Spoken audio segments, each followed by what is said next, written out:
నమస్కారం, welcome to I dream. నేను మీ విజిత. ప్రస్తుతం మనతో పాటు ఉన్నారు ప్రముఖ ఆధ్యాత్మికవేత్త సుభాష్ శర్మ గురువు గారు. ఇప్పుడు గురుగారితో మాట్లాడి వారాహి నవరాత్రుల విశిష్టత గురించి తెలుసుకుందాం. నమస్కారం గురుగారు. శ్రీమాత్రి నమః. గురుగారు, ఇప్పుడు మనకు ఆషాఢ మాసం మొదలవగానే వారాహి నవరాత్రుల్లో ఎక్కువగా పాల్గొంటూ ఉంటారు, పూజలు చేసుకుంటూ ఉంటారు. ఎక్కువగా మనకి దసరా ముందొచ్చే నవరాత్రులు అందరికీ తెలుసు. ఆ పూజా విధానం ప్రతి ఒక్కరు కూడా తెలుస్తుంది, పాల్గొంటుంటారు ఆ పూజలో. కానీ వారాహి నవరాత్రుల విషయానికి వచ్చేసరికి చాలా మందికి అవగాహన తక్కువగా ఉంటుంది. నిజంగా వారాహి నవరాత్రుల పూజా విధానం ఏ రకంగా ఉండాలి, ఎవరు ఏ రకంగా ఉపయోగించుకోవాలి గురుగారు? ప్రేక్షకులందరికీ శ్రీమాత్రి నమః. శ్రీ గురుభ్యో నమః.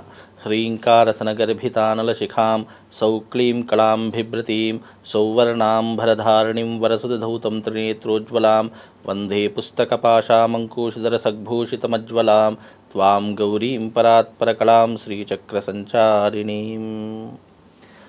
వారాహి అమ్మవారి యొక్క నవరాత్రులు, దీనిని గుప్త నవరాత్రులు అంటారు. అంటే గుప్తము అంటే అర్థం ఏంటంటే రహస్యంగా చేసుకునేటటువంటివి, ఎవరికి చెప్పకుండా చేసుకునేటటువంటి నవరాత్రులు. అంటే మీరు అన్నట్టుగా దసరా నవరాత్రులు అందరినీ పిలుచుకొని చాలా సందడిగా చేసుకుంటాము. కానీ ఈ వారాహి నవరాత్రులు అనేటటువంటి గుప్త నవరాత్రులు, అంటే రహస్యంగా చేసుకునేటటువంటి నవరాత్రులు. నిజానికి మనకు సంవత్సరానికి 4 నవరాత్రులు వస్తాయి. చైత్రమాసంలో వచ్చేటటువంటి వసంత నవరాత్రులు, అలాగే ఆషాఢ మాసంలో వచ్చే వారాహి నవరాత్రులు, మాఘమాసంలో వచ్చేటటువంటి శ్యామలా నవరాత్రులు, ఆశ్వీజ మాసంలో వచ్చేటటువంటి శరద్ నవరాత్రులు. సంవత్సరానికి 4 నవరాత్రులు ఉంటాయి. అయితే ఈ వారాహి అమ్మవారి పేరు చెప్పగానే మనకు లలితా అమ్మవారు గుర్తుకొస్తుంది. లలితా అమ్మవారికి సర్వ సైన్యాధ్యక్షురాలిగా ఉండేటటువంటి తల్లి వారాహి అమ్మవారు.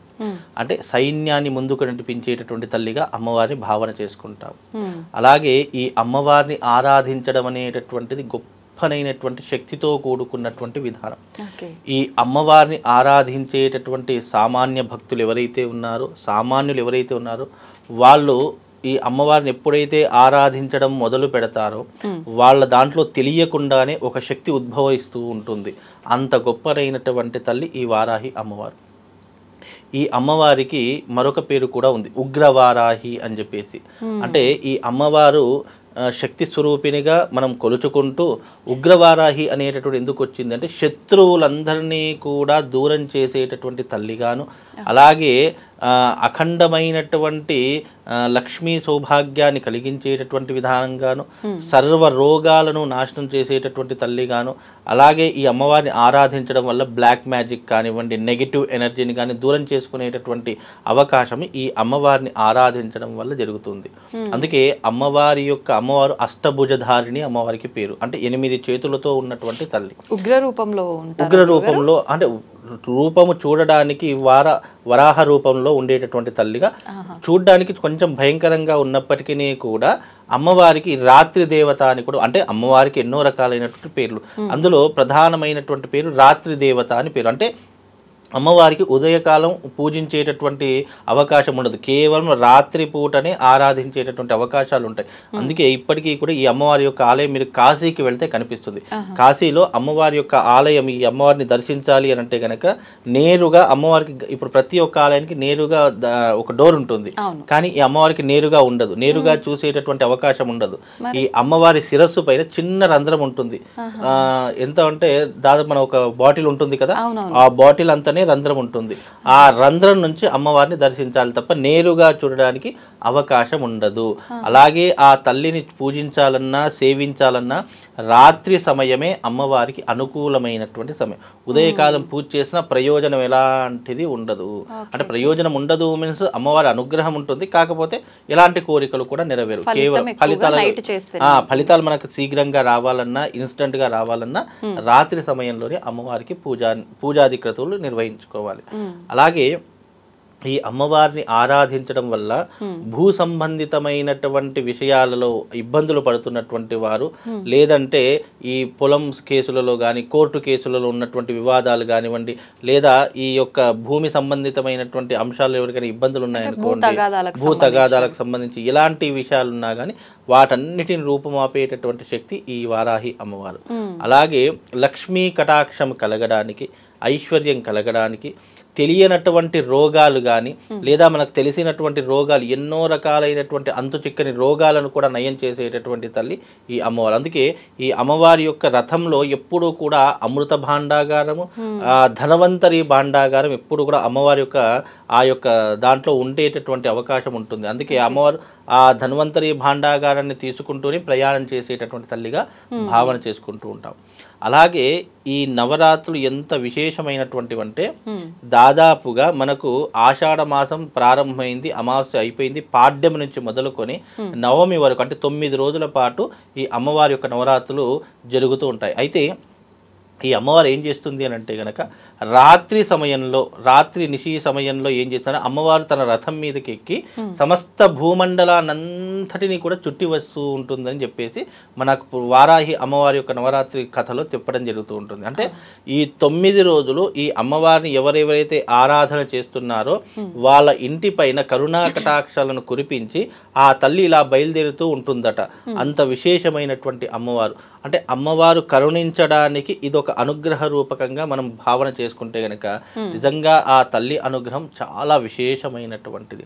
అందుకే వారాహి నవరాత్రులు వచ్చాయి అంటే గనక అందులో 9వ రోజు లేదా 8వ రోజు కానీ వారాహి అమ్మవారికి సంబంధించినటువంటి యాగం జరుగుతుంది. ఇప్పటికీ కూడా ఈ వచ్చే నెల 13వ తారీఖు రోజున వారాహి అమ్మవారికి సంబంధించిన యాగం కూడా నిర్వహించడం జరుగుతుంది. ఎందుకు ఈ యాగము అని అంటే గనక వారాహి అమ్మవారి యొక్క అనుగ్రహం కావాలి అనుకున్నటువంటి వాళ్ళు, అలాగే ఈ వారాహి అమ్మవారి గురించి ఎవరైనా వ్రతం చేసుకోవాలన్నా, పూజ చేసుకోవాలన్నా, ఆరాధన చేసుకోవాలన్నా నియమనిష్టలు ఎవరికి తెలియవు, చాలా మంది భయపడుతూ ఉంటారు.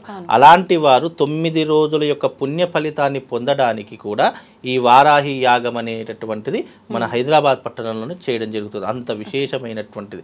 అంటే చాలామంది ఇప్పుడున్నటువంటి ఈ ఆధునిక యుగంలో సమయ సందర్భాలు ఎవరికి కూడా లేవు. ఒకవేళ చేసుకుందామనుకున్నా దాని విధానం ఏమిటో తెలియదు.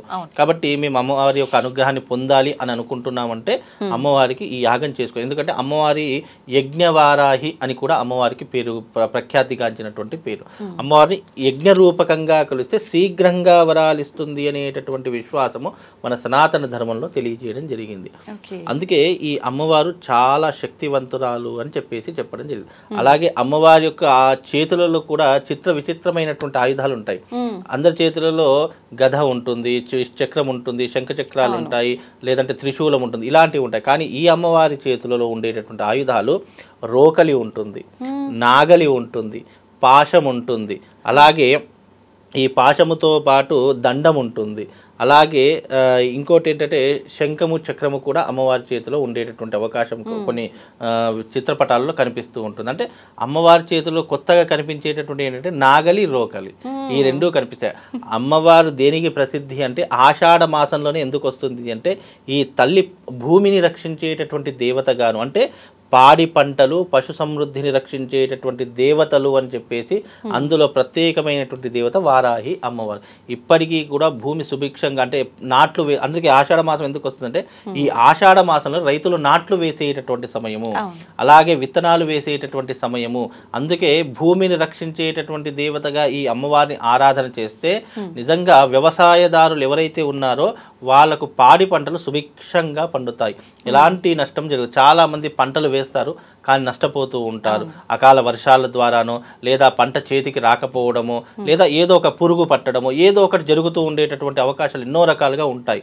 అలాంటి అపశకునాలు జరగకుండా ఉండాలంటే ఈ తల్లిని ఆరాధించాలి. నిజంగా అలాంటి అంటే వ్యవసాయదారులు ఎవరైతే, ఎందుకంటే ఈ దేశానికి రైతే వెన్నెముక అంటారు, అలాంటి రైతులు కూడా బాగుండాలి అంటే ఈ వారాహి నవరాత్రులలో ఆషాఢ మాసం మొదలుకొని 9 రోజుల వరకు అమ్మవారి చిత్రపటాన్ని తీసుకొని, ఫోటోను ఒకటి తీసుకొని మీ పంట ఎక్కడైతే ఉంటుందో అక్కడ పంట దగ్గర ఏదో ఒక పంట దగ్గర మీరు అమ్మవారి యొక్క ఫోటో పెట్టి అక్కడ 9 రోజులు రాత్రి సమయంలో దీపం పెట్టండి.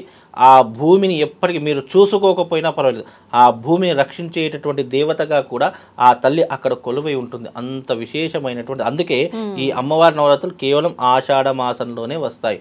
అంటే పొలాలలో కనుక చేసుకుంటే పొలాలన్నీ కూడా చాలా బాగా పండేటటువంటి అవకాశాలు ఉంటాయమ్మా. ఓకే, నిజంగా ఎంత విశిష్టత గల అమ్మవారో తెలుస్తుంది గురుగారు. నిజంగా ఈ అమ్మవారిని మనం మనస్సు పెట్టి గనక నిజంగా పూజ చేస్తే మనకు ఐశ్వర్యము, అప్పుల బాధలు ఉన్నటువంటి వాళ్ళకి అప్పుల బాధలు తీరిపోతాయి, భార్యాభర్తలకు ఉన్నటువంటి చిన్న చిన్న తగాదాలు కానీ, కోర్టు కేసులు కానీ విడాకుల కేసులు కానీ ఇవన్నీ కూడా తొలగిపోయేటటువంటి అవకాశాలు ఉంటాయి.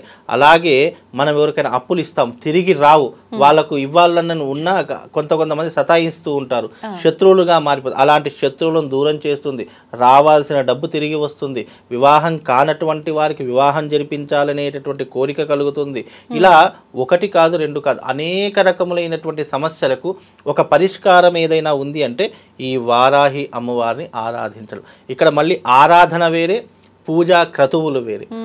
కాబట్టి ఇక్కడ ఆరాధన అంటే గనక చాలా మంది ఏం చేస్తారంటే చక్కగా పీట పెట్టుకుంటారు, కలశం పెట్టుకుంటారు, ఫోటో పెట్టుకుంటారు, అఖండ దీపాన్ని పెట్టుకుంటారు, ఇలా ఎన్నో రకాలైనటువంటి నియమాలు చేస్తూ ఉంటారు.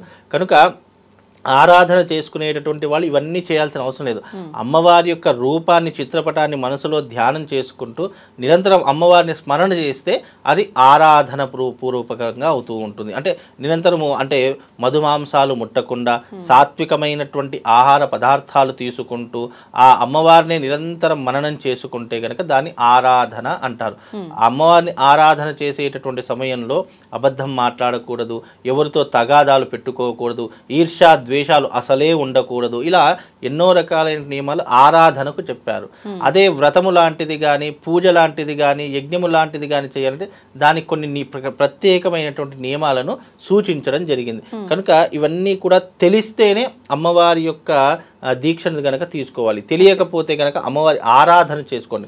ఎలాంటి ఆరాధనకు అదే ఫలితం వస్తుంది, దీక్షకు అదే ఫలితం వస్తుంది, యజ్ఞానికి అదే ఫలితం వస్తుంది. కానీ నువ్వు చేసేటటువంటి నియమాలు చాలా జాగ్రత్తగా ఉండాలి. ఎందుకంటే చాలామంది క్వశ్చన్ ఏమంటారు అంటే అమ్మ అందరికీ అమ్మే, అమ్మ అందరిని ఒకేలా అనుగ్రహిస్తుంది. ఇక్కడ అమ్మ అనుగ్రహిస్తుంది వాస్తవమే, కానీ నువ్వు ఏదైనా లోపం చేస్తే గనక, ఏదైనా తప్పు చేస్తే అదే రకంగా ఆగ్రహించేటటువంటి తల్లిగా కూడా మారిపోయేటటువంటి అవకాశము కేవలం తల్లికి మాత్రమే ఉంటుంది. ఎందుకంటే ఉదాహరణకు ఒక చిన్న పిల్లవాడు ఎంత మన అబ్బాయి అయినప్పటికీ, ఎంత కొడుకైనప్పటికీ కూడా మంచి పనులు చేస్తే ఏం కాదు, కానీ తెలియకుండా చిన్న చిన్న తప్పులు చేస్తూ ఉండేసరికి ఒక తల్లికైనా సరే కోపం వస్తూ ఉంటుంది, చేత్తో ఒక దెబ్బ వేస్తూ ఉంటుంది. అలాగే ఆ తల్లి విషయంలో కూడా లోపాలు ఎలాంటివి జరగకుండా ఆ తల్లి గురించి నువ్వు ఒక దీక్ష తీసుకున్నావంటే నిజంగా దాని గురించి పూర్తి అవగాహన ఉంటే తీసుకోవాలి. లేదు గురుముఖతగా నీకు తెలిసినటువంటి అర్చకుడో, బ్రాహ్మణుడో, పూజారో, గురువు గారో ఎవరైతే ఉంటారో ఆయన దగ్గరికి వెళ్ళి నియమనిష్టలు తెలుసుకొని దీనిలో అడుగు పెట్టండి. తెలియకుండా అడుగు పెట్టామా అది కొంతవరకు బాగానే ఉంటుంది, కానీ దాంట్లో ఏదైనా లోపం జరిగిందా నీ జీవితం అతపాతాళానికి వెళ్ళిపోతుంది. కనుక ఏది చేసినా చాలా జాగ్రత్తగా చేయండి. చాలామంది అయ్యో తెలియకుండా ఈ లోపం చేశాను గురుగారు, తెలియకుండా ఈ అపరాధం జరిగిపోయింది అని అంటే తెలియకుండా జరగడానికి కారణం ఏంటి? నీకు తెలియదు కాబట్టి. తెలియకుండా అనవసరమైన విషయాలు వేలు పెట్టకూడదు. అలా పెట్టినప్పటికీ అది ఎప్పుడో ఒకప్పుడు మనకి కొద్దిగా నష్టం కలిగించే అవకాశాలు ఉంటాయి కనుక కొంచెం జాగ్రత్తగా ప్రయాణం చేస్తూ ఉండాలి ఇలాంటి దైవికపరమైనటువంటి కార్యక్రమాల్లో. కనుక ఈ నవరాత్రులు శక్తివంతమైనటువంటి నవరాత్రులు. దీన్ని చాలామంది మీ జీవితంలో ఉన్నటువంటి ఒడిదొడుకులను అధిగమించడానికి, రాబోయే విపత్తులను తొలగించుకోవడానికి, కోర్టు సమస్యలు కానీ, పోలీస్ స్టేషన్ వ్యవహారాదులు కానీ, భూ వివాద సమస్యలు కానీ, అలాగే మీ జీవితంలో ఉండే ఈ కుటుంబపరమైనటువంటి విషయాల్లో ఏదైనా ఇబ్బందులు ఉంటే ఈ అమ్మవారిని ఆరాధిస్తే గనక తప్పకుండా అవన్నీ తొలగిపోయేటటువంటి అవకాశాలు ఈ వారాహి అమ్మవారికి కలుగుతాయమ్మా. తప్పకుండా గురువు గారు. నమస్కారం. శ్రీమాత్.